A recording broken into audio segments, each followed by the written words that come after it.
नमस्कार दोस्तों, स्वागत है आपका आज के मुख्य समाचारों में। जी हां दोस्तों, आपको यहां पर देखने को मिलेंगी सुबह से लेकर शाम तक की तमाम बड़ी खबरें, मुख्य समाचार, ब्रेकिंग न्यूज़ अपडेट्स के रूप में। तो दोस्तों, आप सभी लोगों से रिक्वेस्ट है इस वीडियो को ज़्यादा से ज़्यादा लाइक और शेयर करें। तो चलिए दोस्तों, जान लेते हैं आज की पहली बड़ी खबर। दिल्ली सरकार की सलाह पर काम करेंगे एलजी। सुप्रीम कोर्ट ने कहा, अफसरों पर सरकार का कंट्रोल ना हो तो वो जिम्मेदार नहीं रहेंगे।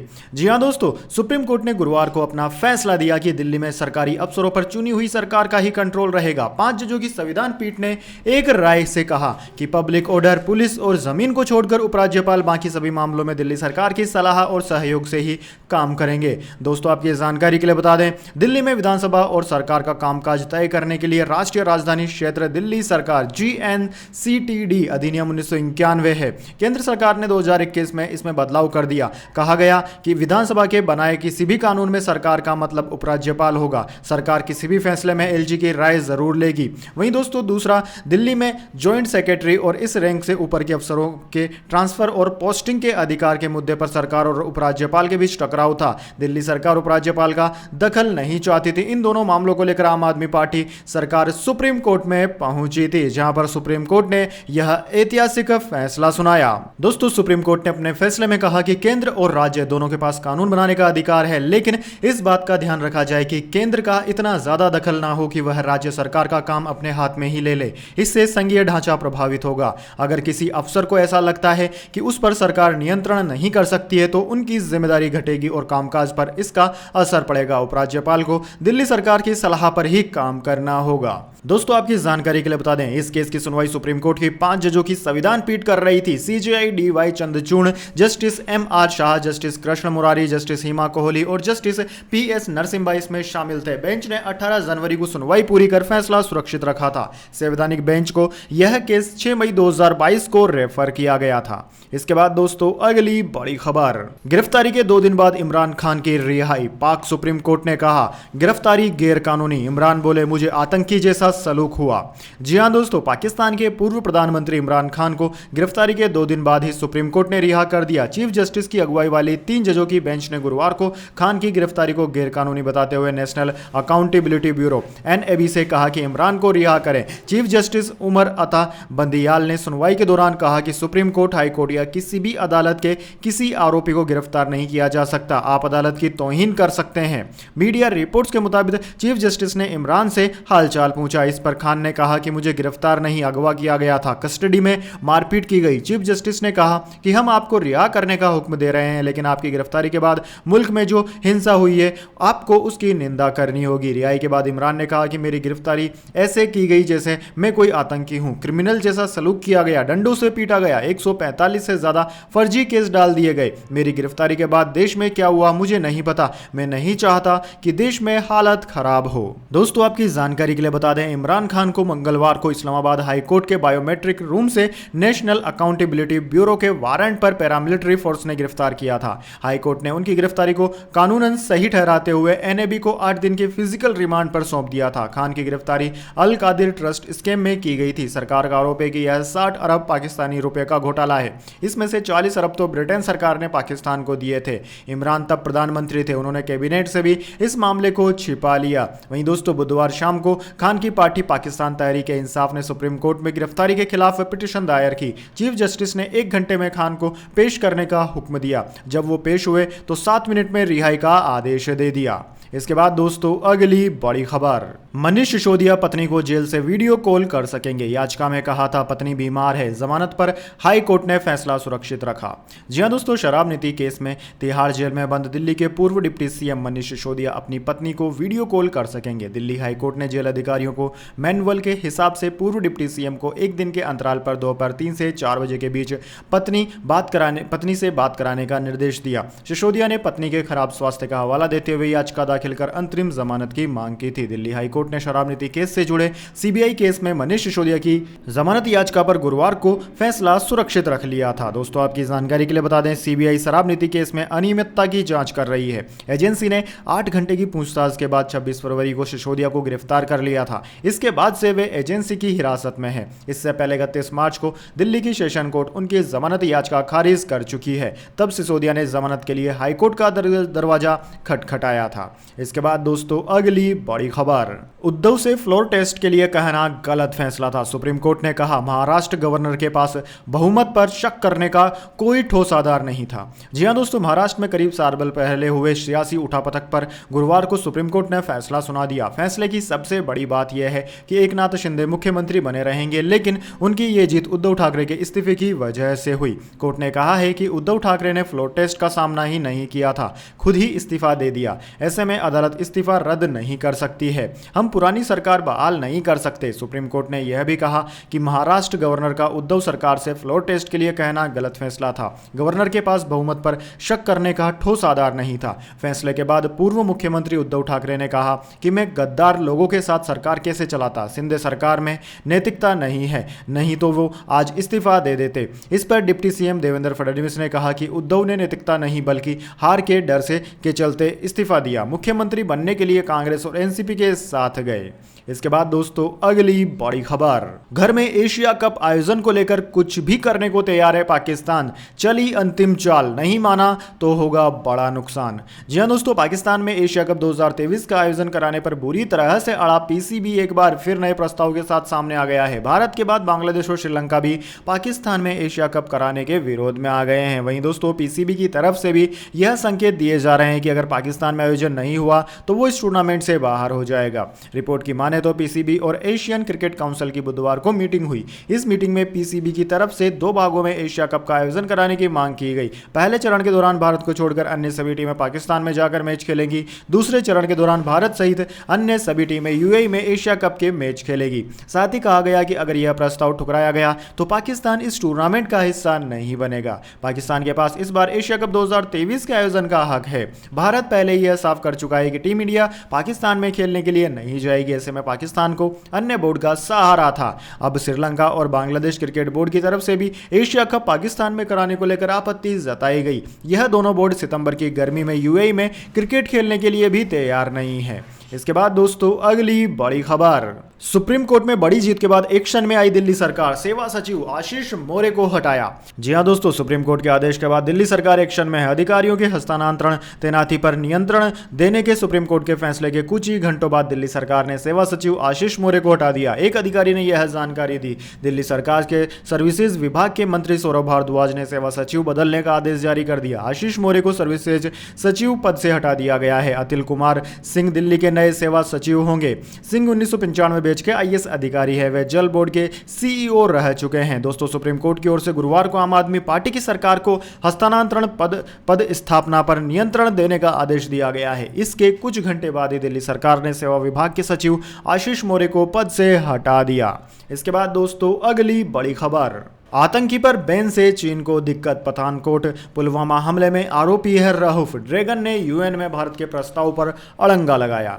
जी हां दोस्तों, भारत ने संयुक्त राष्ट्र सुरक्षा परिषद यूएनएससी में आतंकी संगठन जैश ए मोहम्मद चीफ मसूद अजहर के भाई अब्दुल रऊफ अजहर को ब्लैकलिस्ट करने की दोबारा मांग उठाई, लेकिन चीन ने इस पर आपत्ति जता दी। पड़ोसी देश ने भारत की तरफ से संयुक्त राष्ट्र सुरक्षा परिषद की 1267 ISIL और अलकायदा प्रतिबंधित सूची में रऊफ अजहर को शामिल करने के प्रस्ताव का विरोध किया। इससे पहले पिछले साल अगस्त में भी भारत और अमेरिका ने अब्दुल रऊफ को वैश्विक आतंकी घोषित करने का प्रस्ताव पेश किया था। तब भी चीन ने वीटो का पावर का इस्तेमाल कर इसे रोक दिया था। चीन के एक प्रवक्ता ने कहा था कि हमने मामले को समझने के लिए समय की मांग की है, इस कारण इस प्रस्ताव को रोका गया है। हालांकि प्रपोजल को यूएनएससी के बाकी 14 मेंबर्स का समर्थन हासिल था। इसके बाद दोस्तों अगली बड़ी खबर, आईपीएल की स्ट्रीमिंग ना करने से डिज्नी प्लस हॉटस्टार को नुकसान। प्लेटफॉर्म ने खो दिए 40 लाख ग्राहक।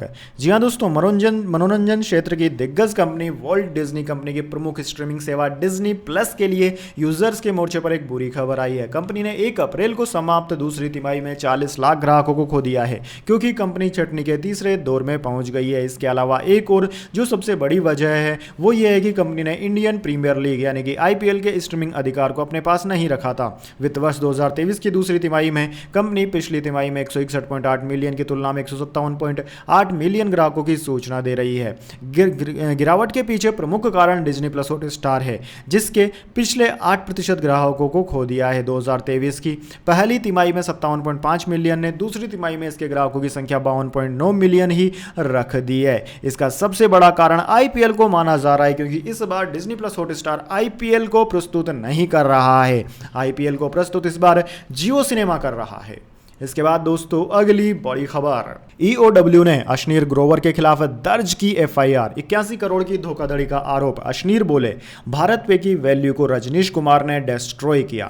जी हां दोस्तों, दिल्ली पुलिस की इकोनॉमिक ऑफेंस विंग ईओडब्ल्यू ने बुधवार को भारत पे के पूर्व managing director MD Ashneer Grover, उनकी पत्नी माधुरी जैन और अन्य के खिलाफ एफआईआर दर्ज की। ऑफिशियल्स ने बताया कि भारत पे ने पिछले साल ग्रोवर और उनकी फैमिली मेंबर्स के खिलाफ शिकायत दर्ज की थी। इस शिकायत में कंपनी ने सभी पर फंड्स की हेराफेरी का आरोप लगाया था। भारत पे की इस शिकायत के आधार पर ही ग्रोवर और उनकी फैमिली के खिलाफ यह एफआईआर दर्ज की गई है। दोस्तों ईओडब्ल्यू की एफआईआर के बाद अश्नीर ने मनी कंट्रोल को दिए एक इंटरव्यू में कहा कि भारत पे अब कोई कंपनी नहीं रही है। $3 बिलियन का राइट ऑफ यानी कि वर्थलेस एसेट बन गई है, जिसकी वैल्यू को रजनीश कुमार ने डिस्ट्रॉय किया है। मैंने पहले भी कहा था कि उसे हायर करना मेरी गलती थी। रजनीश कुमार भारत पे के चेयरमैन है। दोस्तों अश्नीर ने आगे कहा कि मेरे भारत पे को छोड़ने के बाद से कंपनी में किसी भी तरह की ग्रोथ देखने को नहीं मिली। हर कोई कंपनी छोड़ रहा है। आपको उनसे पूछना चाहिए कि chief executive officer Suhail Sameer क्यों चले गए। ग्रोवर ने यह भी कहा कि यह कोई इत्तेफाक नहीं हो सकता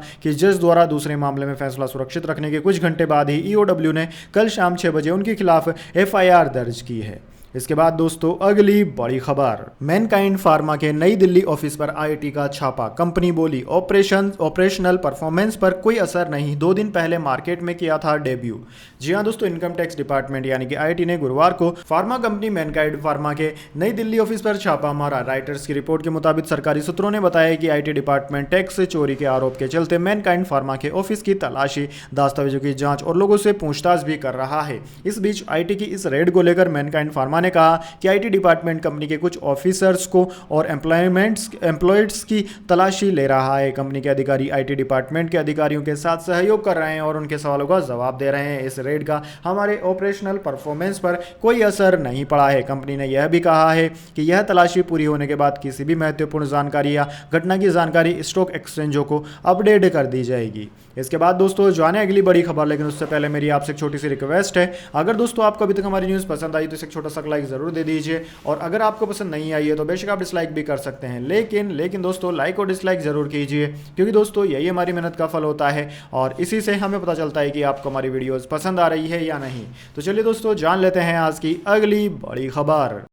अडानी एंटरप्राइजेज का शेयर 5% चढ़ा। सेंसेक्स 35 अंक गिरकर 61,904 पर बंद हुआ। निफ्टी 18 अंक फिसला।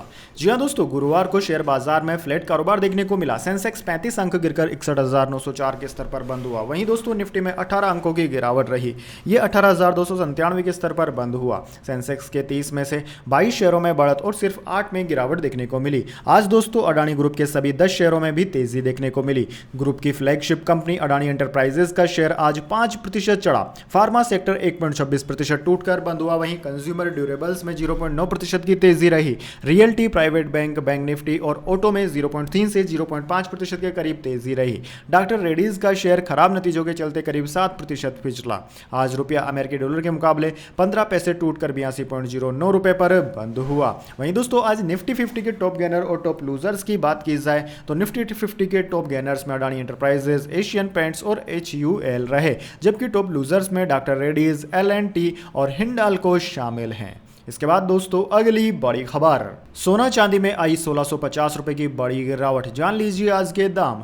जी हां दोस्तों, ग्लोबल मार्केट में कीमत पर दबाव का असर घरेलू बाजार पर दिखा और आज सोने चांदी में बड़ी गिरावट दर्ज की गई। दिल्ली सराफा बाजार में सोना 330 रुपए की गिरावट के साथ 62,000 के नीचे आ गया। अब 10 ग्राम गोल्ड के लिए 61,700 रुपए चुकाने होंगे। चांदी में 1650 रुपए की बड़ी गिरावट दर्ज की गई और यह 76,000 के नीचे 75,950 रुपए प्रति किलोग्राम के स्तर पर बंद हुई। वहीं दोस्तों HDFC सिक्योरिटीज की रिपोर्ट के मुताबिक दिल्ली सराफा बाजार में कीमत पर दबाव दिखा। इंटरनेशनल मार्केट में सोने का भाव $2,025 प्रति औंस है, जबकि चांदी का भाव $25.10 प्रति औंस है। अमेरिकी इन्फ्लेशन डेटा सामने आने के बाद बुलियन मार्केट पर दबाव भी बढ़ा है। IBGA यानी कि इंडियन बुलियन एसोसिएशन की वेबसाइट पर उपलब्ध डेटा के मुताबिक 24 कैरेट गोल्ड का भाव 61,058 रुपए प्रति 10 ग्राम रहा। इसके बाद दोस्तों अगली बड़ी खबर, फेक करेंसी मामले में एनआईए की 6 जगहों पर रेड, दाऊद इब्राहिम से कनेक्शन के मिले सबूत। जी हां दोस्तों, भारतीय जांच एजेंसी एनआईए ने फर्जी नोट मामले में एक बड़ा खुलासा किया है। जांच एजेंसी ने जानकारी मिलने के बाद महाराष्ट्र के मुंबई और ठाणे जिले में 6 से ज्यादा जगहों पर छापेमारी की और बड़ी मात्रा में हथियार और फर्जी नोट बनाने वाली मशीनें भी बरामद की। एनआईए का दावा है कि भारत में फर्जी नोट का पूरा काला कारोबार अंडरवर्ल्ड डॉन दाऊद इब्राहिम पाकिस्तान में बैठकर चला रहा है। साल 2021 में महाराष्ट्र पुलिस ने नकली नोट बनाने गिरोह का भंडाफोड़ किया था। पुलिस को शक हुआ था कि इसमें डॉन दाऊद इब्राहिम का हाथ हो सकता है, इसलिए केस को एनआईए को ट्रांसफर कर दिया गया था। भारतीय जांच एजेंसी एनआईए ने गुरुवार को मुंबई और ठाणे में 6 से ज्यादा जगहों पर छापेमारी की। यह छापेमारी नकली नोट चलाने वाले गिरोह पर की गई। एनआईए ने इस मामले में बड़ा खुलासा किया और कहा कि पूरे देश में नकली नोट का काला कारोबार चलाने के पीछे अंडरवर्ल्ड डॉन दाऊद इब्राहिम का ही हाथ है। इसके बाद दोस्तों अगली बड़ी खबर, म्यांमार बांग्लादेश सीमा के निचले इलाकों से लोगों को निकालने का आदेश, रविवार को चक्रवाती तूफान मोचा के आने का है अनुमान। जी हां दोस्तों, बंगाल की खाड़ी के दक्षिण पूर्व में एक चक्रवाती विकसित होने के आसार हैं। चक्रवात मोचा के रविवार को बांग्लादेश म्यांमार सीमा पर दस्तक देने का अनुमान है। चक्रवात मोचा के आने के बाद करीब 145 किलोमीटर प्रति घंटे की रफ्तार से हवाएं चलने का अनुमान है। इसके चलते म्यांमार और बांग्लादेश में हजारों स्वयंसेवकों की तैनाती की गई है और निचले इलाकों से लोगों को निकासी के आदेश दिए गए हैं। दोस्तों, मौसम विज्ञान विभाग कार्यालय ने निचले तटीय क्षेत्र के लिए 1.5 और 2 मीटर के बीच उठने वाले तूफान की भविष्यवाणी की है। इन क्षेत्रों में बांग्लादेश की साइड में सैकड़ों हजारों रोहिंग्या शरणार्थियों की मेजबानी करने वाले विशाल शिविरों वाले घर हैं। तूफान की तैयारी के लिए 60 वर्षीय थारटिन माउंग को म्यांमार के रेखाइन राज्य के अपने गांव के सितवे शहर ले जाया गया। इसके बाद दोस्तों अगली बड़ी खबर, टोंगा में 7.4 तीव्रता का भूकंप, पिछले साल 2 बार कांपी गई थी पूरी धरती। जी हां दोस्तों, टोंगा में 11 मई 2023 को भयानक भूकंप आया। तीव्रता 7.4 थी। भूकंप का केंद्र टोंगा के रीफो इलाके के उत्तर पश्चिम में 73 किलोमीटर दूर समुद्र के अंदर 123 किलोमीटर की गहराई में था। दोस्तों, यूएसजीएस ने इसे लेकर किसी तरह का सुनामी अलर्ट जारी नहीं किया है, लेकिन टोंगा भौगोलिक तौर पर एक खतरनाक जगह है। पिछले साल जनवरी में यहां 100 सालों का सबसे बड़ा ज्वालामुखी विस्फोट हुआ था। इसके पहले 11 नवंबर 2022 को 7.3 तीव्रता का भूकंप आया था। तब समुद्री इलाके में सुनामी अलर्ट जारी किया गया था। पिछले साल हुए ज्वालामुखी विस्फोट से इतना राख और पत्थर निकला था जिससे पूरी पनामा नहर भर जाए। दोस्तों, टोंगा ज्वालामुखी के विस्फोट से निकलने वाले शाक वेव ने पूरी धरती के 2 चक्कर लगाए थे। टोंगा ज्वालामुखी के विस्फोट की आवाज 2300 किलोमीटर तक साफ सुनाई दी थी। ज्वालामुखी विस्फोट ने आसपास के 8000 वर्ग किमी के समुद्री तल को पूरी तरह से बदल दिया था। इसके बाद दोस्तों अगली बड़ी खबर, इमरान खान की इस तरह गिरफ्तारी से मुल्क का माहौल बना, पाकिस्तान के राष्ट्रपति ने पीएम शरीफ को लिखी चिट्ठी।